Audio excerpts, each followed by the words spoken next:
जून 13, 2025 Israel ने Iran के ऊपर सबसे बड़ा एयर स्ट्राइक्स लॉन्च किया और बस कुछ ही घंटों बाद ईरान ने मिसाइल और ड्रोन बैरेज के जरिए जवाब दिया। आज के वीडियो में हम ब्रेक डाउन करेंगे इसराइल और ईरान के बीच चल रहा ये डायरेक्ट वार का असली सच। क्या यह वर्ल्ड वार का बेस बन सकता है? क्या ईरान न्यूक्लियर बॉम्ब बनाने के करीब है? So let's begin. सबसे पहला सवाल, ये वॉर शुरू क्यों हुआ?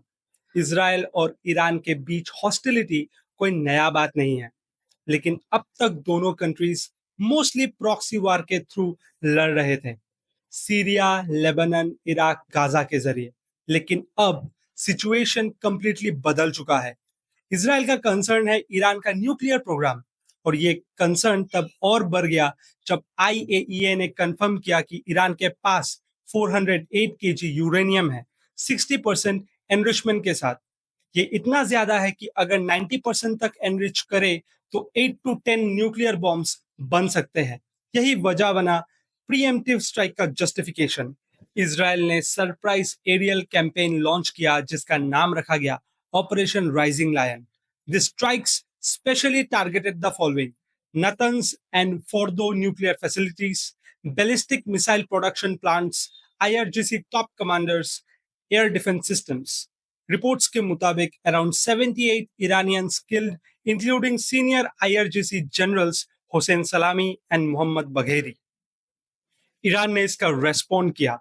ऑपरेशन का नाम था true promise 3। Over 150 ballistic missiles launched plus 100 plus suicide drones targeted Israeli cities like Tel Aviv, Haifa, Dimona.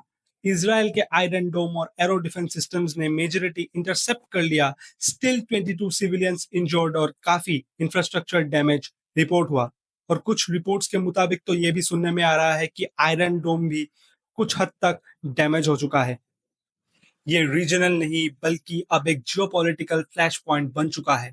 US ने इसराइल को फुल सपोर्ट किया है, वेरियस रशिया ने ईरान के कंसर्न को लेजिटिमेट बताया है, वेरियस चाइना ने दोनों से रिस्ट्रेंट का अपील किया है। हिजबुल्लाह ने नॉर्थ इसराइल में रॉकेट फायर किया और हुतीज ने रेड सी में इजरायली लिंक्ड शिप्स पर ड्रोन अटैक्स किए। तो जो इसराइल का कंसर्न है कि ईरान के पास न्यूक्लियर वेपन है, ऑफिशियली ईरान के पास न्यूक्लियर वेपन नहीं है, लेकिन ग्राउंड रियलिटी कुछ इस प्रकार है कि 60% एनरिच्ड यूरेनियम का stockpile, ballistic missile delivery capability और एडवांस टेक्नोलॉजी। आईएईए के एक्सपर्ट्स बोलते हैं कि Iran is just months away from breakout capability, यानी अगर डिसाइड करे तो बॉम्ब बनाना टेक्निकली पॉसिबल है। इसराइल और ईरान अब ऑफिशियली वार मोड में है। इसराइल के स्ट्राइक्स कैलकुलेटेड है न्यूक्लियर थ्रेट को न्यूट्रलाइज करने के लिए। ईरान का जवाब भी प्रोपोर्शनल था अपनी डेटरेंस दिखाने के लिए। अब सवाल है, विल इट एस्केलेट और डी एस्केलेट? दुनिया का नजर अब सिर्फ एक चीज पर है, डिप्लोमेसी या डिस्ट्रक्शन।